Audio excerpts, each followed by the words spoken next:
সুদের ভয়ঙ্কর 12টা ক্ষতি। আল্লাহু আকবার। আল্লাহ তাআলা বলেন, ফাইল্লাম তাফআলু ফাযানু বিহারবিম মিনাল্লাহি ওয়া রাসূলি।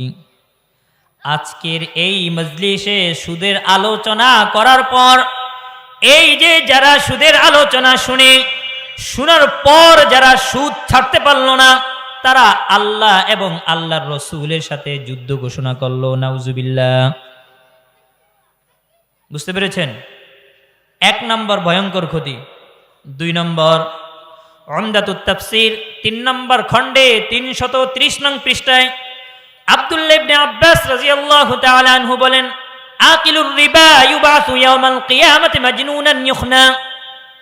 আব্দুল্লাহ ইবনে আব্বাস রাদিয়াল্লাহু তাআলা আনহু বলেন যে এই মুমিন বান্দাদেরকে আল্লাহ হাসরের মাঠে উঠাবে, ঈমানদারদেরকে আল্লাহ হাসরের মাঠে উঠাবে, বেঈমানদেরকেও আল্লাহ তাআলা হাসরের মাঠে উঠাবে। কিন্তু যারা সুদখোর তাদেরকে কবর থেকে হাসরের মাঠে এমনভাবে উঠাবে, তাকাইলে দেখলে মনে হবে যে কে যেন তার গলায় ফাঁস লাগিয়ে টেনে হেসড়ে হাসরের মাঠে উঠাইতেছে। নাউজুবিল্লাহ। আব্দুল্লাহ ইবনে আব্বাস রাদিয়াল্লাহু তাআলা আনহু বলেন, আকিলুর রিবা ইউবাতু ইয়াওমাল কিয়ামাতি মাজনুনান ইউখনা। এই সুদখোররে কিয়ামতের মাঠে এরকম টেনে